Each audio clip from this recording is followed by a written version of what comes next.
Welcome to Gas, the true story of a toxic train derailment. I'm Ron Scholl. Last time on Gas, residents and responders reported chemical smells and symptoms while visiting and working in the Alberton area. We now continue with Part 1 and the conclusion of Chapter 17, Complaints. April 16. At the 7 a.m. IC briefing, MRL's Dan Watts reported, "The limited re-entry into Alberton today went well. There were some reports of chlorine in the houses." Yesterday, Weiss had assured that there was no chance of people being exposed to any form of residual chlorine, and transfer of chlorine was on standby during resident visits. But unpredictable chlorine gas releases continued. Today's visits were still in progress when MRL noted further monitoring needed because of higher than 30 part per million readings in the wreck site. At noon, the tech group logged, "The permanent re-entry of the residents of Alberton will continue to be on hold, as well as the opening of I-90. Until we know more about Car 3, it is too risky." But any risk from unpredictable releases did not change plans for resident visits. "We will continue to allow the people back in to feed and check on pets," they said, during the early morning hours. In hindsight, Weiss allowed, "It doesn't surprise me at all that some of these houses had an odor of chlorine, despite negative monitoring. But I was confident at the time there weren't any huge exposures." Weiss thought, more often than not, chlorine releases were independent of any work going on at the site. Unpredictable. There were no guarantees that chlorine wouldn't be released while residents visited the Alberton area. There was no documentation that residents were told this. Concerning the visits, he said, "There was a big debate going on about that, and to be honest, I didn't particularly like the idea of people coming back in. But," Weiss added, "there was a near insurrection brewing in town. Many people wanted, if it was safe, they wanted to go back." But visits took place repeatedly, much more than the one or two occasions that Weiss recalled, or the single day that Leahy recalled. Animals were knowingly left behind, necessitating repeat visits. Weiss took ultimate responsibility. The visits continued. Sometimes the chlorine would begin to boil again, unpredictably, and on this day, evacuees' complaints would also come to a boil. Q&A at the 2 p.m. evacuee meeting reflected growing discontent. The summary minutes were the first to provide extensive Q&A documentation. Question: Resident would like a notarized statement declaring the home free from any chemicals in order to rent or sell the house in the future. No response was logged. Question: Mrs. Jamie Becker: "I was in the hospital last night with another bad reaction. I'm homeless. We have the beginning of a plan. We will try to communicate our ideas to the group. We ask that there be no cover-up, no withholding of information. Symptoms: no smell of chlorine gas, but got good dose of some other chemicals. One extremely toxic. What are long-term effects? We have organized a think tank. We want no payoffs under the table. We want our life back. I want my yard back. We will contact the company when we are ready as a group." Becker's comments reflected a separate evacuee get-together of the previous day, the incipient stages of disgruntled and distrustful victims banding together. She indicated a belief of exposure to something other than chlorine, but it was her physical reactions during visits home that motivated her to speak up. Question from 9 Mile area: "Gentleman staying with me has burned eyes. I have a medical report to confirm this. Have you tested the 9 Mile area?" This was Roger Chalmers. Waldron: "We have received monitors, so we are able to do that." Chalmers: "When you bring equipment back to the motel after being in the toxic zone, it could be contaminated. I'm not happy. Please check this." Chalmers later explained that he had gone to the emergency room after being exposed a second time by trucks parked behind his motel at the Y that had been out to the site. He said MRL told him they had not been decontaminated. More questions came. Question: "You say there is nothing detectable. You need to adjust to people's reaction. Who should be listened to, monitors or people? The nose is sensitive and we smell gas." Question: "I live in the middle of Alberton and go in for livestock feeding. People are having reactions. Is there a buildup effect? Should we go back in?" Weiss: "You are more sensitive after exposure. After a period of time, sensitivity does disappear, 6 to 8 weeks for sensitivity from exposure." Question: "Should you go back in for livestock feeding if you have a reaction?" Mike Parnell, a veterinarian toxicologist, answered, "If you have a reaction, no. While sensitivity was not defined here by symptoms, Weiss advanced the duration of sensitivity from the immediate aftermath Dr. Gillespie had mentioned to Leahy to a period of up to 2 months. The unspoken question remained: if there were no risk of residual contamination or fresh exposures, as officials claimed, then what were people, sensitized or not, reacting to? Leahy noted Parnell saying, same signs and symptoms in animals as in humans. Would expect to see signs in eyes and upper respiratory tract if exposed. If so, animals were likely experiencing sensitivity reactions similar to that of human visitors, but the animals were left behind 24/7. Meanwhile, meeting questions kept focused on human health. Question: return to area. Was forced to return to the hospital. Does not match monitor. My nose is a better indicator than a monitor. Weiss: if you smell it, does not mean it's dangerous. Or it could send you back to the hospital. Question: can chlorine cause permanent lung damage? Leahy: if someone was severely exposed to chlorine gas, if you were hospitalized. Such a definition limited the risk of permanent lung damage to the 15 people hospitalized after the spill, reaffirming the message that very few evacuees would have permanent injury. Question: can you attempt to determine the level of exposure by computer modeling? Weiss: we are working on that. Need to have more discussion. We have to rely on hard data. From what we know, can only guess for the first few hours.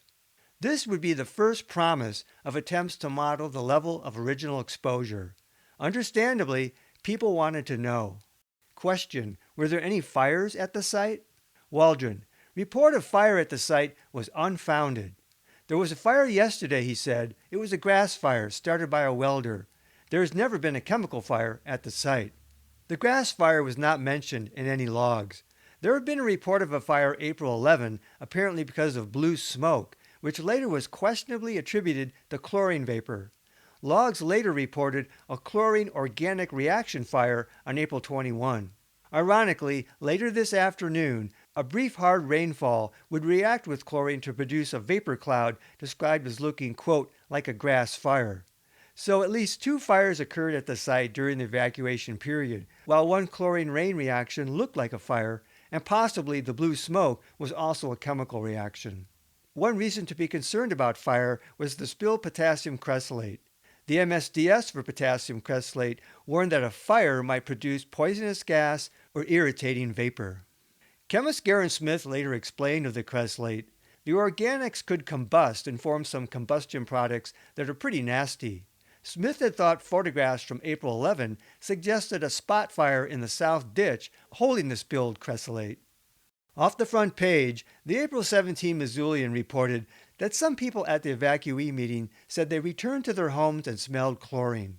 The comments by Weiss and Parnell about temporary hypersensitivity and avoiding the Alberton area if visits triggered symptoms were also reported. The logs reflected a bloom of questions this day, but didn't convey the anger building among some evacuees, the emotion behind the queries. As the next day would reveal, today's evacuee meeting had been highly emotional and critical of the response. Weiss acknowledged, I remember hearing complaints about pesticide smells, about the cresylate solution odors. There were some complaints about that. There were lots of complaints about that. Residents said they were having reactions. When someone asked, should we go back in, Weiss had broached the subject of sensitivity, and Dr. Parnell advised, if you have a reaction, no. Weiss absolutely agreed with Parnell's advice. However, he said, did I think that it was safe under the conditions to go in? Yes, I did. I thought, particularly in Alberton, which was a mile away, that's not where we were having the problems with chlorine. With the exception of these odors from the creosote, that would have been emotionally and possibly, from a chemical sensitivity point of view, irritating to people. I mean, the smell of the creosote cresylate solution was associated with this hugely traumatic event that many of these people lived through. And going back in there just reminded them of that, and it was emotionally disturbing to them. While acknowledging chemical sensitivity, Weiss emphasized psychological reactions. We just wanted to be clear about that with people, he said, as opposed to saying, well, it's just a little phenol smell. It won't hurt you. After what these people just went through, even the slightest smell of that material might have been really traumatizing. and could have resulted in chemical sensitivity issues that were not trivial. We just wanted them to know that. At this point, however, there was no documented public discussion about people smelling and reacting to some chemical other than chlorine. But on day 6, the issue of sensitivity was now getting attention, after residents had brought it up. Weiss had said sensitivity would disappear in 6 to 8 weeks. Weiss said in 2011 that's consistent with our understanding of hyperreactivity at the time. Since then, there have been more studies on that phenomena, and our knowledge is a little bit better than it was then. And in some cases, hypersensitivity can last longer than 6 to 8 weeks. And it wouldn't surprise me if there were still people that tend to be hyperreactive as a result of that exposure. Most people are not going to have reactive hypersensitivity, he said.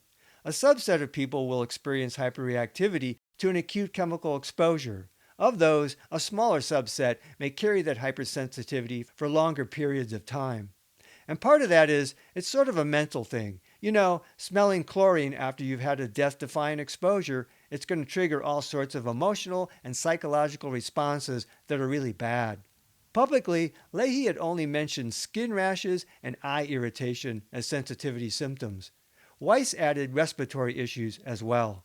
Yes, he said, tightness of breath and difficulty breathing. Someone who had asthma, a history of asthma, it might trigger an asthmatic response. By definition, Weiss agreed, the threshold for reacting to a trigger was lowered with hypersensitivity. Not only to chlorine gas, he said, but possibly other chemicals that trigger the same kind of immune response at much lower concentrations.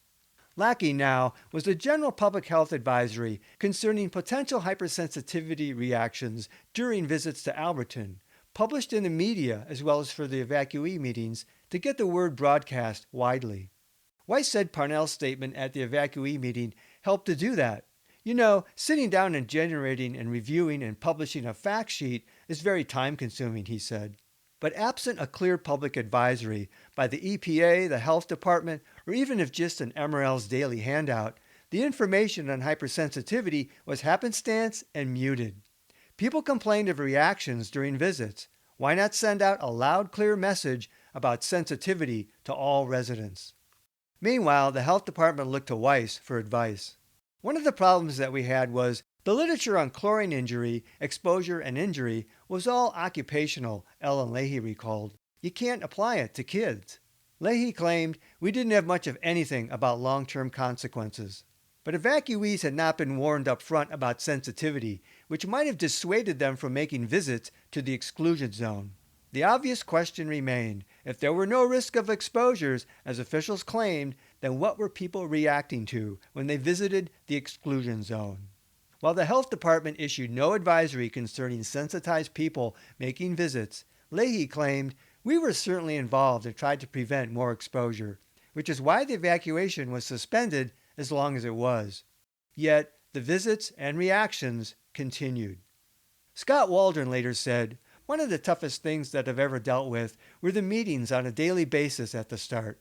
Hundreds of people there. A lot of people were residents. Some people were instigators, environmentalists, lawyers, all that sort of thing, he added, revealing his attitude towards some who raised questions. SEER Resident 1 recalled, there were a lot of people who were really hostile in the audience, usually every single meeting. And I'm not saying that they didn't have the right to be angry about it, but sometimes they were really hostile about it in the way they talked to the people. West Fork resident Vic Stampley went to the first public meeting with the attitude that the officials, he said, they had a huge job. It wasn't going to satisfy everybody. It was an impossible task, and they needed our support. As the meetings continued, he thought some victims overreacted. There were some really pissed off people. That's understandable. But when I saw the kind of reaction on people's part, I thought, this just looks kind of hysterical to me. I was suspicious of it. But he acknowledged, it was easy for me to say. I wasn't in the direct line of the worst of the exposure. UN graduate student Hope Seek was not at the April 16 meeting, but recalled it as when things apparently got kind of out of control. Some people had questioned why they weren't getting more information on health effects. No one was even addressing potential long-term health effects, she said. Will Snodgrass went to his first evacuee meeting around April 16. Snodgrass was a local activist with a reputation as an environmental gadfly of city government.